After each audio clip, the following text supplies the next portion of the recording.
अस्सलाम वालेकुम नाज़रीन, मेहरान टीवी के प्रोग्राम इस्लामाबाद टाइम में आपको एक बार फिर खुशामदीद कहते हैं। नाज़रीन, सैलाब की सूरत हाल है और सैलाब पूरे पाकिस्तान के अंदर इस वक्त खैबर पख्तूनख्वा भी मुतासर हुआ, पंजाब भी मुतासर है। रावी 30 साल के बाद चलना शुरू हो गया, चनाब भी बिफर गया। पंजाब के हर जिला में सैलाब की सूरत हाल, मानसून सूरत हाल भी जारी है। लेकिन सवाल यह है कि अब इसके बाद ये सारा पानी सिंध में दाखिल होगा। सिंध के अंदर क्या सूरत हाल होने जा रही है, आज के प्रोग्राम में इस हवाले से गुफ्तगू करेंगे। सलमान शाह साहब हमारे साथ मौजूद हैं, डीजी हैं पीडीएम सिंध के, उनको प्रोग्राम में खुशामदीद कहते हैं। इसके साथ साथ अहमद कमाल साहब हैं, साबिक चेयरमैन है फ्लड कमीशन। इन दोनों मेहमानों को हम खुशामदीद कहते हैं। सबसे पहले प्रोग्राम का आगाज सलमान शाह साहब से करना चाहेंगे, क्योंकि सिंध के अंदर अब सैलाब की सूरत हाल होने जा रही है, तो मालूम करेंगे। शाह साहब, कहा जा रहा था कि सैलाब भी शुरू होने वाला है और शायद आ जाएगा, सिंध के अंदर दाखिल हो जाएगा। क्या सूरत हाल है? सैलाब कितना खतरनाक होगा? 2010 जैसा खतरनाक होगा, 2022 जैसा खतरनाक होगा? बिस्मिल्लाहिर्रहमानिर्रहीम। सबसे पहले शुक्रिया आपका कि आप मौका दे रहे हैं कि आपके तवसत से मैं आपके नाजरीन को जो है वो कुछ सिचुएशन के बारे में बता सकूं। सबसे पहली बात कि 2022 और 2010 के सैलाब के साथ जो है इनका अगर हम कंपेरिजन करें तो करंट सिचुएशन का, तो ये 2010 वाले सैलाब से नेचर ऑफ फ्लड के हिसाब से मिल सकता है, क्योंकि 2022 का जो फ्लड आया था वो हमारे सिंध के सेटल्ड एरियाज में और ऑल अक्रॉस सिंध सवाए कराची के अलावा बाकी जगहों पे रेनफॉल हुई थी एबनॉर्मल, जिसकी वजह से वो सैलाब आया था। ये अगर आप बात करें तो इसका 2010 वाले के साथ कंपैरिजन बन सकता है, लेकिन not to the extent into which the 2010 flood came. उस मरतबा हमने 11 लाख प्लस जो है वो रेला जो है गुद्दू के डाउन स्ट्रीम आया था। इस मरतबा जो इनिशियली जो हमें एनडीएमए की असेसमेंट थी तो वो ठीक है वेरी हाई फ्लड, यानी वेरी हाई फ्लड की जो कैटेगरी होती है अप टू 900,000 क्यूसिक्स की वो होती है। और लेकिन हमारे जो कॉन्टीजेंसी के हिसाब से हमने उसको सुपर हाई फ्लड के लिए तैयारी की थी, सुपर फ्लड के लिए तैयारी की थी। अच्छा। सुपर फ्लड की जो तैयारियां होती है उसकी जो एसओपीज होती है या उसके जो एक्शंस होते हैं, गवर्नमेंट ऑफ सिंध ने वो एक्शंस इनिशिएट किए थे और अकॉर्डिंग टू हमने जो हमारी जो आइडेंटिफाइड पॉपुलेशन है या जो भी हमारे रिस्पांस एक्शन होगा अकॉर्डिंग टू दैट लेवल वो था। अभी उसके बाद कुछ चेंजेस आई हैं लेकिन वो हतमी नहीं है। अभी जो एनडीएमए या फेडरल इदारे जो हमें रिपोर्ट कर रहे हैं कि जो पानी आना है वो उससे कंपैरेटिवली कम होगा जो उनकी पहले असेसमेंट थी। और लेकिन वो कितना कम होता है वो भी हतमी नहीं है। वो हतमी तब होगा जब पंजनत से क्रॉस करेगा, वो भी 100% हतमी नहीं होगा। इसकी वजह यह है कि पंजनत वो सदर्न मोस्ट पार्ट है जिसमें इंडस और चार जो ईस्टर्न रिवर्स हैं जो 3 वो मिलते हैं और फाइनली मिठन कोट पे आके पानी मिलता है दरिया सिंध से। अभी कहाँ पे पहुंचा है पानी कहाँ पहुंचा है? देखिए जी, पानी जो है वो राइजिंग में है पंजनत पे, और तौसा वाला जो पानी है वो भी आ रहा है, यानी तौसा से मुराद है कि रिवर इंडस का। ये पोजीशन क्लियर आप लोगों ने सिंध के कच्चे के इलाके खाली करवा लिए हैं इंतजामात के तौर पर? जी बिल्कुल, इंतजामात कंप्लीट है। पॉपुलेशन की जो इवैक्यूएशन वो स्टार्ट हो चुकी है। कल शाम 5 बजे तक हमारे 1,09,000 इंडिविजुअल्स को हम लोगों ने इवैक्यूएट कर दिया था। कौन से जिला मुतासर हो रहे हैं शाह साहब? ज्यादा कौन से जिला? देखिए, ज्यादा जो असला मुतासर होंगे उसमें अंडरस्टूड सी बात है कि जो नॉर्दर्न मोस्ट डिस्ट्रिक्ट्स हैं जो कि गुद्दू और सखर के बीच में जो लाए करते हैं दोनों साइडों पे, राइट और लेफ्ट बैंक पे, वो ज्यादा वनरेबल है एज कम्पेयर टू जो कि सखर और कोटड़ी के बीच में है जो सेंट्रल में लाया करते हैं। वो 4 अजला हैं, दादू, ऊपर मैंने 6 बताए, नीचे जो है लाड़काना, खैरपुर, दादू, जामशोरो, शहीद बेनजीराबाद, नौशेरा फरोज और मटियारी, ये और हैदराबाद का कुछ पार्ट, ये दरमियानी लेवल के हैं। और नीचे साउथ में जो है वो तीसरी कैटेगरी अगर हम कहें वनरेबिलिटी के हिसाब से तो वो लेस वनरेबल है एज कम्पेयर टू बाकियों के, तो वो ठट्टा और सिजावल और टन मोहम्मद खान बनते हैं। शाह साहब हमारे साथ जुड़े रहेगा, अहमद कमाल साहब भी हमारे साथ मौजूद हैं, साहब एक चेयरमैन। लेकिन एक सर अगर इजाजत हो तो एक चीज मैं क्लियर कर दूं इसमें, ताकि किसी किस्म का पब्लिक को कंफ्यूजन ना हो, क्योंकि आजकल के इस किस्म के क्वेश्चंस काफी आ रहे हैं बिकॉज ऑफ द रीजन के पंजाब में जो तबाहियां हुई हैं, तो काफी ज्यादा हमारे पास जो कंट्रोल रूम पे कॉल्स आ रही हैं वो इसी के मुतालिक है कि इन अजला का जब हम नाम लेते हैं तो जो इन अजला के जो सेटल्ड एरिया के लोग हैं वो उनमें पैनिक होता है, तो उनको क्लियर करने की जरूरत है। उन अजला के सेटल्ड लोगों को परेशान होने की जरूरत नहीं है। जो उन इलाकों, इन अजला के कच्चे के एरिया वाले जो यानी कि दोनों बंदों के दरमियान जो पब्लिक रहती है उनको इवैक्यूएट होने की जरूरत है।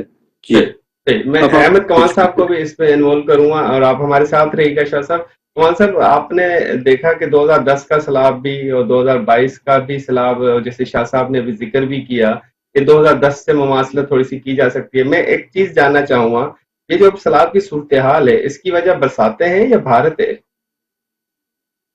बिस्मिल्लाहिर्रहमानिर्रहीम। बहुत शुक्रिया आपका बात करने का मौका देने का, और सलमान शाह साहब को भी मेरा सलाम। जो भी आपने बात की, इसमें इस दफ़ा का जो मानसून है ये बहुत ज़्यादा डिफरेंट है, और मैं समझता हूँ कि ये पाकिस्तान की तारीख का ये यूनिक मानसून है। इसको मैं थोड़ा सा डिफाइन करता हूँ।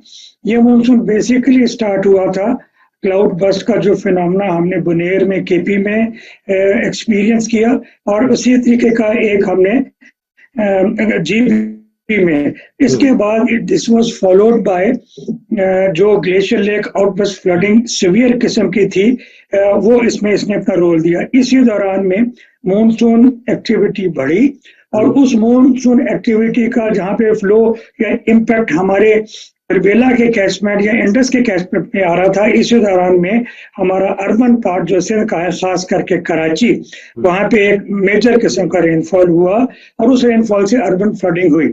इस अर्बन फ्लडिंग के साथ फॉलो हुआ सिंध के दरियाई सिंध में लो से मीडियम फ्लड कुछ मकामात पे, कुछ कंट्रोल पॉइंट्स पे। ये सिचुएशन तो बिल्कुल ऐसी थी जो कि कॉल फॉर कर रही थी किसी किस्म की कोई मेजर इमरजेंसी की नहीं। इसी दौरान में मैं समझता हूँ कि 2010 के बाद फर्स्ट टाइम मॉनसून अपने ट्रेडिशनल ट्रैक पे आया, और मॉनसून का जो ट्रेडिशनल ट्रैक है, या तो वो तरबेला के ऊपर इंडस पे बरसाता है, और अगर ये नहीं तो उसका दूसरा ट्रैक जो पाकिस्तान में नुकसान पहुंचाता है वो चनाब और दरिया झेलम के दरमियान करता है। ये इसमें तीसरा मानसून 1992 के फ्लड का शामिल हुआ। 1992 में 3 जो वेदर सिस्टम थे वो एक दूसरे पे सुपर इम्पोज हुए थे। इस दफा भी हमारा चनाब और झेलम के दरमियान में, रादर चनाब, रावी और सतलुज के दरमियान में। लेकिन कमाल साहब, ये सवाल है ना, जैसे सिंध के लोग जानना चाहते हैं, जैसे शाह साहब ने जिक्र किया कि मुझे जानना चाहते हैं कि जी शाह साहब, कमाल साहब ये जानना चाहते हैं कि रावी 30 साल के बाद चला, रावी का पानी भी तो सिंध में ही आएगा, जनाब का पानी भी सिंध में आएगा, तो ये इतने दरिया जो पहले बिफर गए रावी का और चनाब का सारा पानी जो है वो कैटर फॉर हो जाएगा पंजनद के मकाम पे, और इसी तरीके से वहां पे सतलुज का, वहां पे इस वक्त पानी तकरीबन 5.5 लाख क्यूसिक के ऊपर है, और हमारा जो सिंध गुद्दू है, गुद्दू इस वक्त हमारा कोई 3,27,000 या 3,30,000 के ऊपर है। तो ये वो सिचुएशन है कि अगर इसके ऊपर ये 5,50,000 हम एज इट इज ही समझ लें कि पूरे का पूरा आ जाए, तो ये किसी सूरत में भी सिचुएशन 8-8.5 लाख से ज्यादा नहीं बढ़नी चाहिए। मतलब ये 2010 में 11-12 लाख क्यूसिक था, 12-11 लाख क्यूसिक नहीं होगा, कम होगा जी, कम होगा। और इसमें एक अंसर हमें और ज़हन में रखना है, वो ये कि जो महकमा मौसमियात की अब की फोरकास्ट है कि 6 तारीख से लेके 9 के दरमियान में ऑल ओवर द कंट्री, जिसमें हमारे नॉर्दर्न एरियाज भी हैं, हमारे सेंट्रल पोर्शन भी है, और सिंध के पार्ट भी है, वहाँ पे दोबारा heavy to very heavy rainfall की दोबारा से पेशन गोई है। और इसी साथ साथ आज सुबह की खबर ये है कि इंडिया ने अपने तीनों दरियाओं से फर्दर रिलीजेस की बात की है। तो दैट मीन्स कि ये सिलसिला प्रोलॉन्ग करेगा, और हमें इस चीज की उम्मीद करनी चाहिए, जो मैं बड़ा इस मामले में कॉन्फिडेंट हूँ कि ये 2010 की सिचुएशन नहीं बनेगी, नंबर 1, और मुझे यकीन है कि ये 10 से भी कम रहेगा, नंबर 2, और नंबर 3 ये कि सिंध में इस वक्त इस सारी सिचुएशन की वजह से पीटीआई में सिंध ने और बाकी के इनके जो बाकी के इदारे हैं, उन्होंने एक बड़ी मजबूत अरेंजमेंट ऑलरेडी इन प्लेस कर दी है। तो लिहाजा खुदा ना खास तौर पर ऐसी सिचुएशन होती है तो ये उसको कम्बैट करने के लिए अच्छे तरीके से ठीक कमाल साहब, ब्रेक लेते हैं, फिर कंटिन्यू करते हैं। शाह साहब, ब्रेक लेते हैं, ब्रेक के बाद गुफ्तगू का सिलसिला जारी रखेंगे। वक्त ब्रेक का ब्रेक लेते हैं।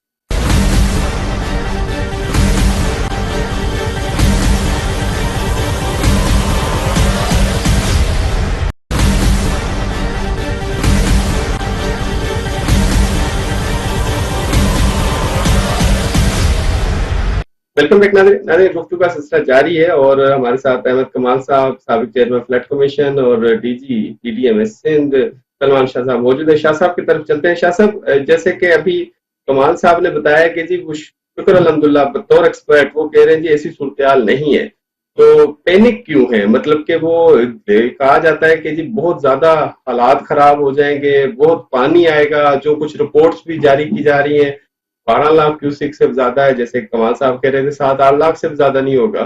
इसके पीछे कोई और वजह तो नहीं है पैनिक क्रिएट करने के? देखिए जी, वजूहात क्या है वो तो मेरे लिए ना मैं इसके बारे में वो एक मुनासिब मेरी पोजीशन बनती है कि मैं इसके बारे में कमेंट करूं। लेकिन जो पैनिक का रीजन जो है वो दो हैं, एक तो सोशल और इलेक्ट्रॉनिक मीडिया। अब उसमें कुछ जेन्युइन रीजंस भी हैं और कुछ जो है एप्रीहेंशंस भी हैं। अब जैसे पंजाब में जिस तरीके की तबाहकारियां हुई हैं और वो जब वो मीडिया पे आती हैं, सोशल मीडिया पे आती हैं, तो लोगों में जो है वो पैनिक मचता है कि हो सकता है कराची सिंध में भी ये सूरत हाल हो। लेकिन मैं सिंध के लोगों को लेकिन सिंध के लोग शाह साहब जानना चाहते हैं कि वो पानी जाएगा कहाँ? इतना पानी जो जी पंजाब को पहुंच चुका है वो तो आएगा सिंध में। जी, मैं इसी बात पे थोड़ा सा क्लियर करना चाह रहा हूँ ताकि आपके तवज्जुह से लोगों को पता चल जाए। देखिए जी, पंजाब में जो दरिया है उनकी कैपेसिटीज डिफरेंट हैं। जो ईस्टर्न रिवर्स हैं वो अनफॉर्चुनेटली सारा साल नहीं बहते, बल्कि कभी कभी उनमें पानी आता है। जो वेस्टर्न रिवर्स हैं उनमें कम है। तो अभी आप देखेंगे जो इंडिया से पानी आया है या ईस्टर्न रिवर्स के कैचमेंट एरिया में जो बारिश हुई है उसकी वजह से तबाही हुई है, नंबर 1। नंबर 2, आप देखेंगे जो वेस्टर्न रिवर्स है, जो इंडस और जो झेलम वगैरह जो रिवर है, उसमें कोई इतनी ज्यादा तबाही नहीं आई, बल्कि आई भी नहीं है इनफैक्ट देखा जाए, सिवाय इंडस के जो ऊपर नॉर्थ में जो केपी के बुनीर वगैरह साइड बनता है वहां पे जो काबुल का जो है कैचमेंट उस एरिया से आई है। अब आ जाते हैं सिंध की तरफ। सिंध में क्योंकि आपको पता है कि पूरे पाकिस्तान में कहीं भी पानी पड़े, कश्मीर में पानी पड़े या कुछ पार्ट्स जो चाइना के जहां से इंडस ओरिजिनेट होता है वहां पे भी अगर बारिश हो तो सिंध इंडस रिवर का कैचमेंट एरिया बहुत बड़ा बनता है। तो ये सारे 5-6 दरिया मिलके काबुल को अगर आप इंक्लूड करें तो जब सिंध में एंटर होता है तो इसी चीज के एंटीसिपेशन में जो सिस्टम है सिंध का डिजाइन वो भी अकॉर्डिंगली इनहेंस्ड किस्म का सिस्टम डिजाइन है, अनलाइक के जो पंजाब की ईस्टर्न रिवर्स है। ठीक है, तो जब सिस्टम सिंध का डिजाइन है वो तकरीबन 12 लाख क्यूसिक के विथ स्टैंड करने के काबिल है। हमारे जो हाइड्रोलिक इंफ्रास्ट्रक्चर है, हाइड्रोलिक इंफ्रास्ट्रक्चर से मुराद है कि आपका गुद्दू, सखर और फिर कोटरी बिराज, जो हमारे बंद हैं वो भी जो है 2010 में जब हमने फ्लड एक्सपीरियंस किया था तो उसमें हमारे कुछ पुश्तों पे गुद्दू के नॉर्थ में और फिर नीचे डाउन साउथ में ठट्टा वाले इलाके में हमारे कुछ ब्रीचेस हुए थे। उस लेसन्स को लर्न करते हुए हमने उन ब्रीचेस को प्लग इन किया था और उनको स्ट्रेंथन किया था, बल्कि एंटायर जो हमारा रिवर इंडस का जो कोर्स है उसके गिर्द जो बंद है उनको 6 फीट के करीब रेस किया था। उससे फायदा ये हुआ था कि जो हमने 2015 में जब ऑलमोस्ट उस क्वांटम का तो नहीं था, लेकिन इस साल की जितनी हमारी असेसमेंट अभी तक जो बन रही है जो कि हतमी नहीं है उसकी गिर्द पानी गुजरा था, तो अल्हम्दुलिल्लाह हमारे तमाम जो बंद थे वो इंटैक्ट रहे थे। पॉपुलेशन को शिफ्ट करना पड़ा था तो अगर मैं मुझे अभी फिगर एग्जैक्टली याद नहीं है लेकिन अराउंड 1.1 मिलियन लोग जो थे वो बाहर निकले थे और फिर वो रिवर्ट बैक हो गए थे अल्हम्दुलिल्लाह without any causing even a single death in that entire operation. लेकिन जो उसके अलावा जो और बात हुई उस वक्त छोटे छोटे इंसिडेंट्स हुए थे, कुछ जो लूप बंद जैसे कादरपुर चैक बंद वगैरह जो होता है वो जो है उसमें एक वो थोड़ा सा डैमेज हुआ था, लेकिन अल्हम्दुलिल्लाह जो मेन हमारे सेटल्ड एरियाज है उसकी तरफ कोई पानी नहीं आया था और हम उसको कंटेन करने में कामयाब हुए थे। उसके बाद को भी 10 साल गुजर चुके। Over this period of 10 years जो हमारे वनरेबल पॉइंट्स हैं, वनरेबल पॉइंट्स वो होते हैं जो कि ट्रेडिशनली वहां से ब्रीचेस हुए होते हैं या थोड़े से जो वीक होते हैं, उन वनरेबल पॉइंट्स की भी जो तादाद है वो सिंध में 102 है। उन 102 में से भी जो मोस्ट क्रिटिकल थे 44 थे, उसमें जो टॉप मोस्ट क्रिटिकल थे उनको भी गवर्नमेंट ने over a period of 10 years irrigation department उसमें हैवी इन्वेस्टमेंट करके उनको भी फर्दर स्ट्रेंथन किया है। शाह साहब एक सवाल आपसे जानना चाहेंगे, आपसे ये जरूर जानना चाहेंगे, जैसे आपने ब्रेक में पहले जाने से पहले जिक्र किया कि शहरी इलाकों को कोई खतरा नहीं, इसमें इनके सिर्फ वो कच्चे के इलाके जो दरिया के अंदर है, पेट के अंदर एक सडन एरिया है जो दरिया का एरिया उसके अंदर है। और सवाल ये है कि सिंध हुकूमत की जानिब से एस्टीमेट लगाया जा रहा है, तखमीना लगाया जा रहा है कि इतना नुकसान होगा, जबकि जहां तक हमारी मालूमात है कि दरिया के अंदर वाली जमीन तो सरकारी होती है, तो ये नुकसान किस चीज का? देखिए जी, सिंध हुकूमत ने जो तखमीना नुकसान का लगाया उस चीज को भी फर्दर क्लेरिफाई करने की जरूरत है। हम जो बात करते हैं कि पॉपुलेशन मुतासर होगी, उसका कतई मतलब ये नहीं होता कि वो पॉपुलेशन जो है वो खुदा न खासा उनको कोई इंडेंजर्ड होगी। ये बड़ा फर्क है। हाँ, मुतासिर इस सेंस में होगी कि अगर वो उनको कच्चे से बाहर मूव होके आके पक्के की तरफ आना पड़ा या तो उनको कुछ अरसे के लिए डिस्टर्ब होंगे, वो उनकी नॉर्मल रूटीन लाइफ से वो हटेंगे तो वो मुतासिरीन में काउंट होंगे। अगर आप बात करते हैं कि कच्चे में कितना नुकसानात होंगे, तो घरों का नुकसानात का भी वहां की कम्युनिटी, आपको पता है सिंध के कल्चर का, बल्कि कच्चे कल्चर का, कि वो लोग सॉर्ट ऑफ नोमैड्स ही होते हैं, कि उनका एक ये रूटीन है कि हर साल जब पानी आता है तो उनको मूव आउट होना होता है और फिर वापस जाते हैं। किस किस्म के नुकसानात का पे किया जाएगा? मुझे कंप्लीट करने दें, मुझे कंप्लीट करने दीजिए ताकि मैं अपने पूरा तसल्सल से बात को कह सकूं, उसके बाद आप अगला क्वेश्चन कीजिएगा। तो उन्होंने अपनी रेजिलियंस के अकॉर्डिंगली बिल्ड की हुई है। जो 2010 का जो फ्लड लेवल जहां तक उनके इलाके में हिट किया था, उन्होंने अपने जो मकानात है उससे ऊपर बनाए हुए हैं। तो होपफुली जो मकानात ऊपर बने हुए, जो रेजिलियंट मकानात है, उनको कोई नुकसान नहीं होगा। हाँ, नशेबी इलाकों में अगर कोई कच्चे मकान हुए और उन्होंने इस रेजिलियंस का को कैटर फॉर नहीं किया हुआ है तो वो जो है नुकसान हो सकते हैं। अब आ जाते हैं फसलों की तरफ। फसलों का जो है कच्चे के इलाके में आपको पता है काश्तकारी होती है, उसमें कुछ जो है लैंड तकरीबन 1.1 लैंड लीगल होती है साहब, ये लैंड लीगल होती है या लीगल या इलीगल, मेरी एग्जैक्ट इस वक्त मेरी नॉलेज में नहीं है कि मैं आपको इस पे कोई हतमी जवाब दे सकूं, लेकिन मेरे ख्याल में जो है आपके ये तो नॉलेज में होगा कि दरियाओं की लैंड लीगल होती है नहीं लीगल होती, दरियाओं के अंदर रहने वाली लैंड जो देखिए मैं इस पे जो हतमी आपको बात नहीं कह सकता क्योंकि इस वक्त हम एक मीडिया चैनल पे बैठे हुए हैं, तो ना ही मैं इसके बारे में एक्सपर्ट हूँ या मुझे कुछ फाइनल पता है तो मैं कहूँ, लेकिन मैं अपना ओपिनियन दे सकता हूं कि दरिया के अंदर की अगर जमीन है, वो अगर कोई काश्त कर रहा है, कुछ फॉरेस्ट डिपार्टमेंट की है, कुछ रेवेन्यू डिपार्टमेंट्स की हैं, जो रेवेन्यू डिपार्टमेंट्स की हैं तो उन्होंने अगर किसी को काश्तकारी की इजाजत दी होगी तो वो इजाजत दी होगी। कुछ लोगों ने अगर उस पे अनलॉफुल, जिस तरीके से कच्चे में अमूमन जो दरिया की जमीन होती है वो अनलॉफुल होती है, जो मेरी अंडरस्टैंडिंग है, जो फॉरेस्ट के लैंड होते हैं वो भी लीज होते हैं सर्टेन पैरामीटर्स के तहत। पर अपार्ट फ्रॉम इट, मेरा जो पॉइंट है कि वो मुतासर होने से इम्पैक्ट क्या पड़ेगा। 1.1 मिलियन एकड़ के जब आपकी फसलें का, जैसा हमारे सिंध में टोटल मेरे ख्याल में अराउंड 4 मिलियन एकड़ के करीब जो है ना फसलें होती हैं, तो 1.1 मिलियन एकड़ अगर पूरा कच्चा डूब जाता है 7 लाख से ऊपर, तो उसका फूड सिक्योरिटी या इन्फ्लेशन पे कोई इम्पैक्ट आएगा, मैं उसकी बात कर रहा हूँ अपार्ट फ्रॉम लीगल और इलीगल के। लेकिन ये भी थोड़ा सा समझने की जरूरत है कि इस फसल में तो नुकसान होगा उनको अगर डूब जाती है, लेकिन उसका कोई पार्शियल कंपनसेशन हो जाती है कच्चे के इलाकों को अगली फसलों में, क्योंकि उसमें फिर उनकी यील्ड अकॉर्डिंगली थोड़ी सी बेहतर हो जाती है, बिकॉज के सेडिमेंट्स आते हैं और आपको रीजन उसके पता है, सबको ही पता है कि इसको रिपीट करने की जरूरत नहीं है। तो ये तो हो गया नुकसानात। अब आता है बात तीसरी चीज के नुकसानात जो उसके हम बात करें तो वो इंफ्रास्ट्रक्चर की है। कच्चे में इंफ्रास्ट्रक्चर भी हमारे पास मैप्ड आउट है और वो इतना कोई सिग्निफिकेंट इंफ्रास्ट्रक्चर नहीं है। तकरीबन 457 किलोमीटर का पक्का मेटालिक रोड्स है जो कि गाँवों को डिफरेंट को कनेक्ट करते हैं, उनका नुकसान होने का अंदेशा है। और इसी तरीके से आपके इजाजत से ब्रेक पे जाना चाहेंगे, लेकिन उससे पहले एक मुख्तसर सवाल है, उसका जवाब भी मुख्तसर दीजिए। 2022 के सैलाब में काफी सारे लोगों को कंपनसेशन नहीं मिली, तो वो अभी कंपनसेशन मिलेगी इस सूरत में जब अब नुकसानात का तखमीना लगाया जाएगा? देखिए, ये तो कंपनसेशन की पॉलिसी जो है वो गवर्नमेंट बनाती है। अब 2022 में मेरी नॉलेज के हिसाब से जिन लोगों के घर पक्के सेटल एरियाज में डिस्टर्ब हुए थे उनको कंपनसेशन जो है 21 लाख घर तबाह हुए थे, आपकी नॉलेज में होगा। 21 लाख घरों में से सिवाय 1,30,000 घर जो है वो होल्ड कर दिए गए हैं। उसका रीजन ये कि वो 1,30,000 घर कच्चे के इलाके में है। तो अब क्योंकि उसके लिए क्लाइमेट रेजिलियंस को इंश्योर करने के लिए कि हम दोबारा गवर्नमेंट की तरफ से कच्चों में लोगों को घर बना के दें, तो ये सॉर्ट ऑफ इंकरेजमेंट होगी। तो इसमें अभी कैबिनेट ने डिसाइड करना है कि उसका क्या फेट होगा, लेकिन फॉर द टाइम बिंग उनको होल्ड किया है। बाकी जो है वो अंडर प्रोसेस है। बाकी जो घर है ब्रेक लेते हैं, स्टेज पर है जी। ब्रेक लेते हैं, शाह साहब कंटिन्यू करेंगे यहीं से। नाज़रीन ब्रेक लेते हैं, ब्रेक के बाद दोबारा।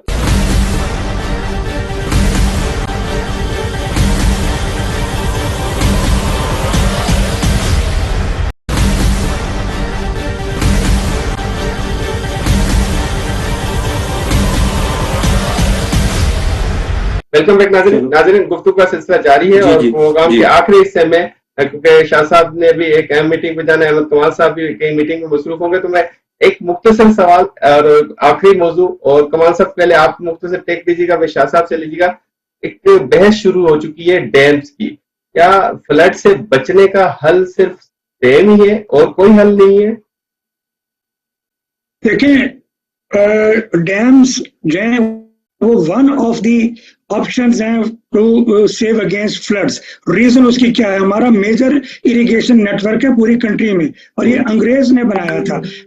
जिस वक्त हमें मॉनसून सीजन में हैवी फ्लोज आते हैं, अगर उन हैवी फ्लोज को हम उस वक्त रेगुलेट ना करें, रूट ना करें, तो हमें वो पानी जो रबी या खरीफ में एक फार्मूले के तहत यूज कर रहे हैं, जिसके लिए हमारे सिंध और पंजाब में मेन फूड बास्केट है, वो फिर हम उसको लूज करते हैं। इसके साथ साथ ये तो लॉन्ग टर्म सोल्यूशन है। शॉर्ट टर्म सोल्यूशन में water conservation, small dams, medium dams, ये एट लार्ज इसकी अब जरूरत होगी, जहां पे हमें बड़े डैम्स की जरूरत है फॉर ग्रोइंग पॉपुलेशन और फूड सिक्योरिटी।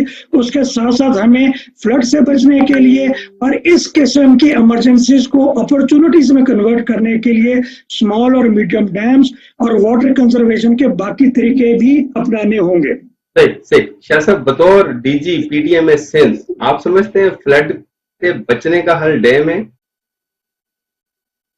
देखिए जी, अगर आप मैं अपना पर्सनल ओपिनियन दूंगा, क्योंकि मैं राइट बंदा नहीं हूँ इस बारे में जवाब देने के, क्योंकि ऑलरेडी एक बड़ा कंट्रोवर्शियल इशू है। तो मैं इस पे आपको अगर अपना पर्सनल ओपिनियन दूं, तो मैं जो अहमद कमाल साहब की बात से 100% एग्री करूंगा। उसका रीजन ये है कि अभी जो लार्ज डैम्स हैं, अब जो मॉडर्न वर्ल्ड है, लार्ज डैम्स के अपने नुकसानात हैं। उसमें सिल्टेशन होती है, वहां का इकोसिस्टम डिस्टर्ब होता है, लार्ज पॉपुलेशन की माइग्रेशन होती है। मतलब आप एक नेचर बेस्ड सोल्यूशन है ना, उसकी तरफ जाना वो ज्यादा मेरे ख्याल में जो है एक वायबल और लॉन्ग टर्म्स में फायदेमंद ऑप्शन है। जैसे स्मॉल डैम्स हो गए, सर ने कहा, मीडियम डैम्स हो गए, सब जो सब सरफेस को रिचार्ज करने के लिए डैम्स होते हैं, वो ऑप्शंस तो कंसीडर किए जा सकते हैं। लेकिन शायद कहते हैं डैम डैमेज भी बड़ा करते हैं, अगर स्टोरेज करते हैं तो। एग्जैक्टली वही मैं उस बात पे आ रहा था कि डैम्स के फिर अगर खुदा न खासा इतने बड़े डैम्स आप बनाते हैं, तो उसके जो खुदा न खासा वो डैमेज होते हैं, तो फिर उसकी जो तबाहियां हैं वो भी उसी हिसाब से होती हैं। हमने जो और ऑल्टरनेट मेथड्स हैं, जो सर ने भी कहे और मैं भी उनको 100% एग्री करूंगा कि उनको भी जो है ना कंसिडरेशन करना चाहिए। और इस बहस में पढ़ने के बजाय कि डैम है वो जरूरी है कि नहीं है, अभी आप जैसे अभी कंट्रोवर्सी क्रिएट हुई है, तो वो बड़ी लोगों को अभी ईस्टर्न रिवर्स के कैचमेंट एरिया में कैसे आप डैम बना सकते हैं? वो फ्लैट लैंड्स हैं, वहां पे तो डैम पॉसिबल ही नहीं है, बड़े लार्ज डैम्स। इंडस में तो चले ठीक है, इंडस का तो फिर भी एक क्वेश्चन है कि बन सकते हैं नहीं बन सकते, कितने वायबल हैं कितने नहीं है, सबको ऑन बोर्ड लेना है, नुकसान क्या होंगे वो तो एक अलग बात हो गई। लेकिन अभी जो करंटली जो कंट्रोवर्सी हुई है, उसका तो कोई मतलब कि बिल्कुल अनअवेयर लोग जो होते हैं ना, वो इस किस्म के जो है ना इसको कंट्रोवर्सीज को रेज कर रहे हैं। अगर आपसे सजेशन मांगेगी तो आप कौन सा डैम की रिकमेंडेशन देंगे? देखें जी, ये मेरे ख्याल में मैं तो ये कहूंगा छोटे और स्मॉल डैम्स की बनाएं। बड़े डैम्स को जो है ना वो आप सिंध में विजिबिलिटी है, सिंध में डैम बनने की विजिबिलिटी है किसी जगह पे? जी हाँ, सिंध में भी डैम्स हैं, स्मॉल मीडियम डैम्स हैं। अभी वर्ल्ड बैंक के प्रोजेक्ट के तहत हमने थरपाकर, कराची, मुख्तलिफ रीजन्स में स्मॉल रिचार्ज डैम्स बनाए। दरमियानी दर्जे के डैम जो दादू डिस्ट्रिक्ट और जामशोरो के दरमियान बना, मुझे एग्जैक्टली नाम उसका जी, किंजर झील नहीं, किंजर के नॉर्थ में जो बाबा के बनाया हुआ डैम है, मुझे भी एग्जैक्टली याद नहीं आ रहा, सॉरी। लेकिन जो भी दरावड़ डैम प्रॉब्ली ऐसे कुछ नाम है, दरावड़ डैम, बिल्कुल सर। तो वो इस टाइप के ऑप्शंस हैं। बाकी जी शाह साहब, बस आखिर में, क्योंकि प्रोग्राम के इख्तिताम की तरफ जाएंगे, आखिर में बताइएगा, फिर अहमद कमाल साहब से भी तजवीज लेंगे। ये सैलाब ना आए, इसमें आप समझते हैं कि इंसानी गफलत भी है, हुकूमत की गफलत भी है, इंक्रोचमेंट भी है? असल रीजन क्या है?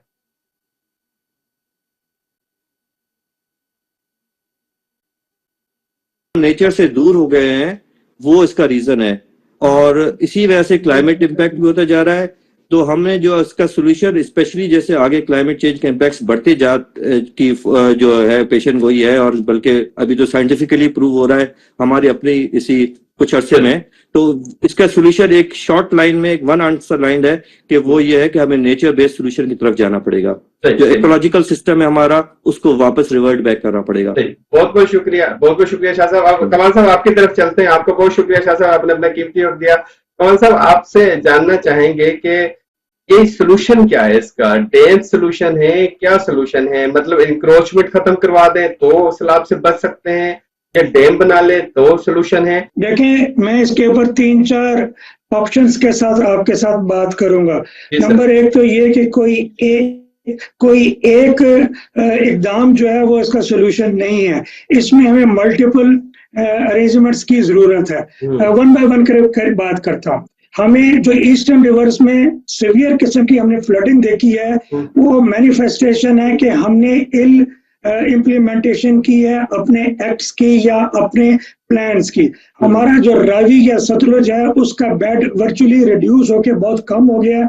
हमें उसके ओरिजिनल बेड को रिस्टोर करने की जरूरत है ताकि उसमें से लेकिन वो ओरिजिनल फॉर्म में आ जाएगा तो आबादी डैमेज हो जाएगी, आबादी मुतासर हो जाएगी, क्योंकि आबादी देखिए अगर आबादी, मेरी बात सुने, फिर ये इस किस्म की दवाई के लिए हमें बात नहीं करनी चाहिए ना कि हम क्यों कर रहे हैं फिर ये बात। अगर यही बात है तो हमें उनको दूसरी जगह पे हमें उनको अल्टरनेट जगहें देनी चाहिए, देनी होंगी, और ताकि फ्यूचर में जिस वक्त इसी तरीके से ये इंडिया की एग्रेशन इस दफा तो एक मिसाल के तौर पे सामने आई है ना।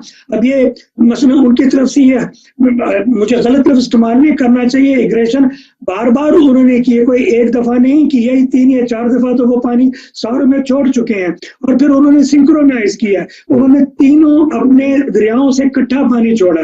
वो ये भी कर सकते थे कभी एक से, फिर कभी दूसरे, फिर कभी तीसरे से। तो ये एक पैन तरीके की एग्रेशन है ताकि पाकिस्तान के एग्रीकल्चर बेस को खराब किया जाए। तो उसके लिए सबसे बेहतरीन सोल्यूशन ये है कि आप रिवर के कोर्स को रिस्टोर करें, उसकी ड्रेजिंग करें ताकि उसकी वाटर कैरिंग कैपेसिटी बढ़े, और उसके साथ साथ आप पैरेलल जहां जहां पे हो सकता है आप चैनल्स बना लें ताकि अगर स्पिल ओवर हो वो पानी वहां पे यूज हो सके। कमाल साहब एक सवाल आपसे जानना चाहेंगे जी, कमाल साहब आपसे जानना चाहेंगे, जब आप चेयरमैन थे फ्लड कमीशन के, तो उस वक्त कालाबाग डैम के हवाले से कोई आपसे फिजिबिलिटी या कोई चीज मांगी थी कि ये सैलाब के लिए बड़ा सही बेहतर रहेगा, इस तरह कोई मामला था आपके होते हुए?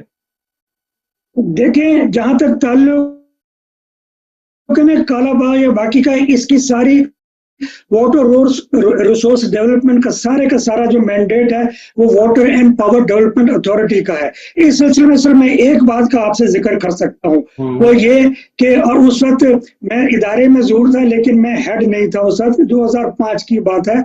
उस वक्त स्टडीज हुई थी और स्टडीज में एक चीज सामने आई थी कि हमारे पास इतना पानी अवेलेबल है राउंड द ईयर और उसके जरिए हम 5 डैम्स बना सकते हैं, और उनमें से एक डैम जो था वो कालाबाग भी था। हाउएवर उस वक्त उसके लिए ये बात थी कि अगर इसको बनाना है तो उसको बनाने से पहले हमें कंसेंसस को क्या नाम है एक टेबल पे करना होगा, और अदरवाइज ये है कि फिर हमें बाकी के अल्टरनेट सोर्सेस पे जाना होगा। टेक्निकली इसके हवाले से रिपोर्ट आई थी कि सिल्ट आ जाती है, ये बड़ा नुकसानदेह डैम है और इसका कोई फायदा इतना नहीं होगा जितना नुकसान ज्यादा होगा। हेयर से के पर हमें जाना नहीं चाहिए। 1953-54 में सबसे पहले जिस डैम को एंडोर्स किया गया इंटरनेशनल कंसल्टेंट्स, इंटरनेशनल एक्सपर्ट्स ने, वो कालाबाग डैम था। हाउएवर जो मनी अवेलेबल थी वो तरबेला के लिए थी, इसलिए तरबेला बना।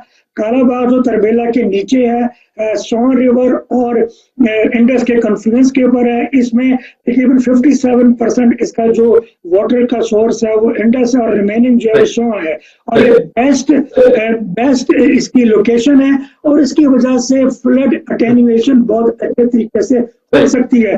फैसला करना या कुछ और बनाना वो क्या नाम है वो हमारे इख्तियार में नहीं, वो डिसीजन मेकर्स जिन्होंने पूरे उसको लेके चलना ये उनके इख्तियार में।